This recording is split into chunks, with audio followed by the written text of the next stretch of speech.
Are you afraid of those periods when the soul seems to experience winter and everything around is frozen? This is not a failure. It is a sign that a new fabric of strength is forming inside. I will show you how to turn silence into a resource and why running away from pauses is the worst decision. You know this. After a stressful season, plans remain as drafts. Energy takes a back seat, and the only thing that remains is empty time and a sense of guilt for doing nothing. This is not just laziness or a character failure.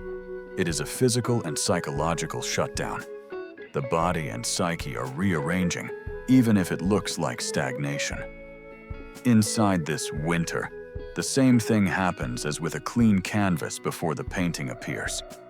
First emptiness, then the formation of meanings. Understanding this changes your attitude towards pauses. The key mistake is to take silence for an end. When you stop struggling and digging in hopes of pulling something out, a real creative process often begins. Old habits drop off, leaving only those colors and strokes that are truly needed. This is not magic or an excuse for inaction. It is a natural stage of sorting when internal resources are redirected to what is important. Your task is to learn to recognize this moment and not destroy it with panic or excessive activity. If you stay until the end, you will see specific signs of such useful silence, learn how to distinguish it from stagnant apathy, and get simple techniques that will help you avoid plunging into work without meaning. Further in this video, there will be logic, details, and a practical scheme that will allow you to use the period of winter of the soul as a foundation for the next, bolder step. It is especially important now to learn to live with pauses.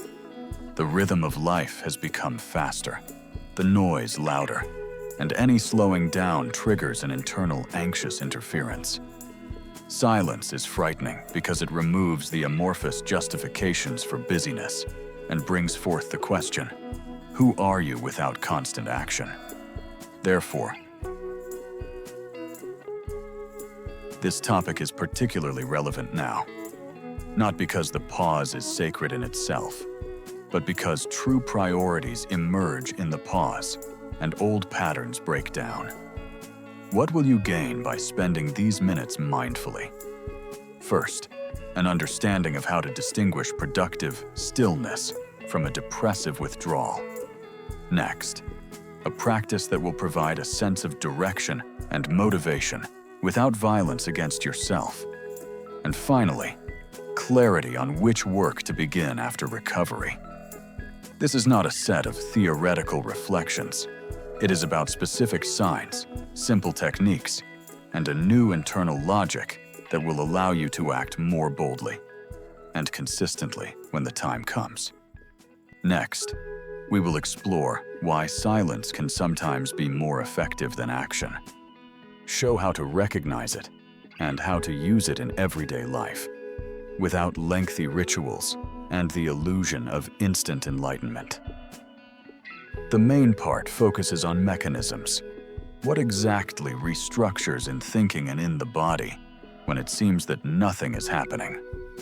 The practical part will provide short, naturally sounding techniques for the day, ways to form attention, preserve resources, and maintain contact with real priorities. A new thesis that will run through the entire piece. Silence is not neutral. It acts as a filter and a test.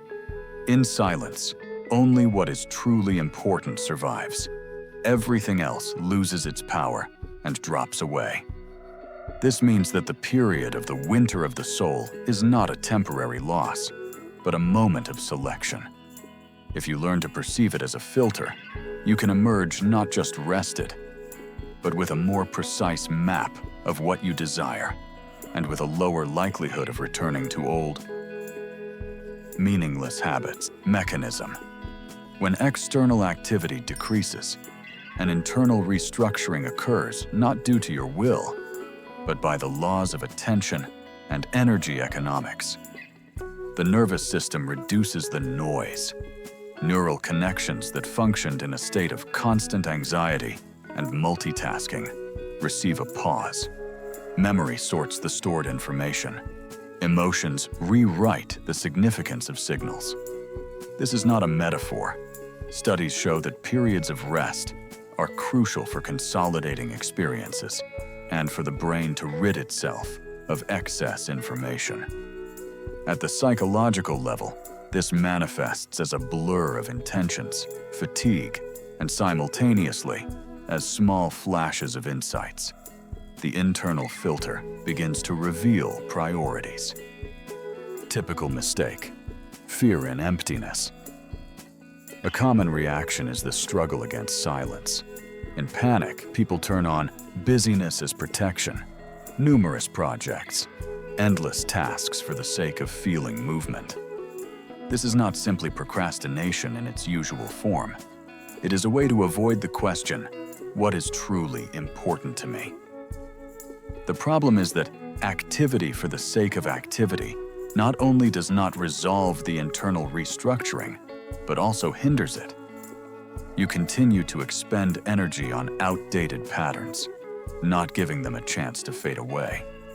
The result is the feeling of burnout. There are tasks, but no meaning.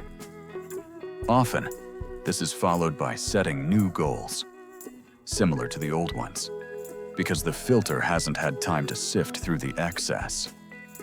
New perspective: silence as a selector, not a void.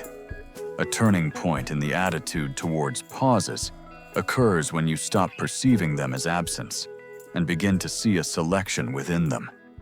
Silence is not unconditional rest, but a process of checking. Which desires experience resistance, which continue to reach for you even when strength wanes. Imagine standing in front of a table full of tools and turning off the light. Only those will remain that you can approach in the dark. This is not magic and not an excuse for inaction. It is a way to prioritize only what withstands inertia. As a result, when activity returns, it is already directed at fewer truly significant tasks. Example: an artist before a blank canvas. Marina is an illustrator who spent several years working in a order, submit, forget mode. After a severe emotional exhaustion, she entered a prolonged period during which her brush did not touch the canvas. She felt guilty and tried to sketch works to avoid losing clients. When she stopped and allowed herself to be inactive, several weeks passed during which she literally did not paint, but thought about the meaning of her paintings. Not immediately, but one day she created a canvas that changed her contractual practice. She began to take on fewer orders, yet the works that did emerge were deeper and attracted a different audience. Silence acted here as a filter, filtering out a multitude of repetitions and allowing new forms to arise.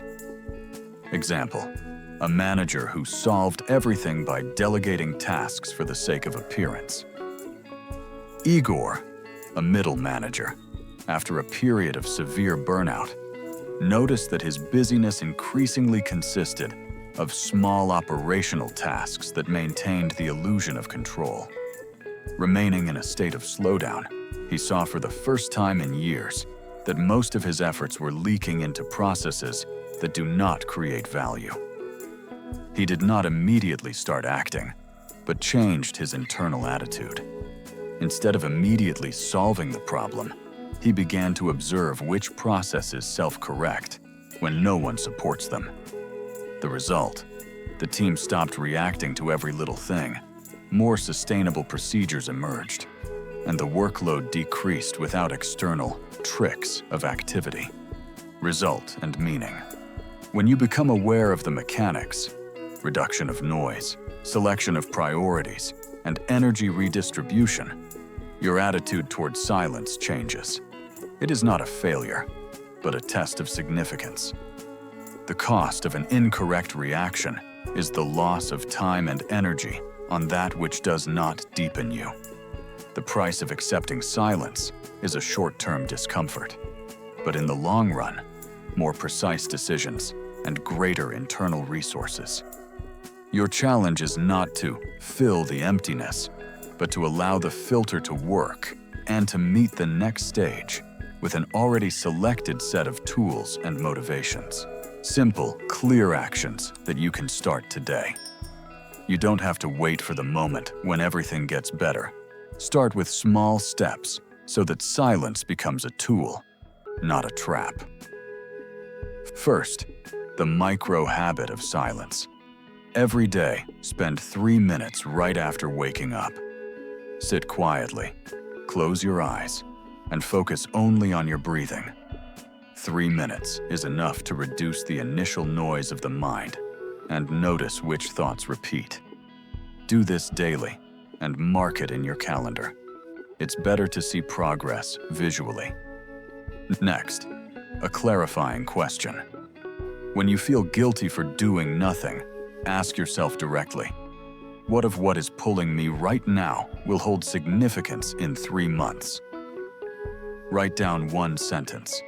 This question is quick and doesn't require analysis. It separates enduring priorities from habitual busyness. Then, the action of one day. Allocate 20 minutes every day for non-goal-oriented activity. A walk without your phone, drawing by hand, a simple conversation with someone without discussing tasks. This is not rest in a passive sense. It's a training of attention on what remains when the pressure of results disappears. And finally, a way to notice progress and a plan for a breakdown. Create a simple metric, notes in a notebook, or check marks in a calendar for days when there was silence and an answer to the question. Once a week, look at these notes. If they increase, it means the filter is working. The plan for a breakdown is a short protocol. Stop, count to 3. Return to 3 minutes of breathing. If it doesn't help, do one small, useful action for no more than 5 minutes to get out of a state of meaningless activity. Additionally, reduce the number of options for actions. Eliminate one unnecessary habit that takes time, and do not replace it with another aimless activity. These simple tools help not to eliminate silence with panic, but to give it a filtering function. The micro-habit creates a base. The question defines priorities. Daily action maintains a connection to reality. The metric shows progress, and the protocol for breakdowns prevents a return to old reactions. 2 key takeaways to keep in mind. First, silence acts as a selector.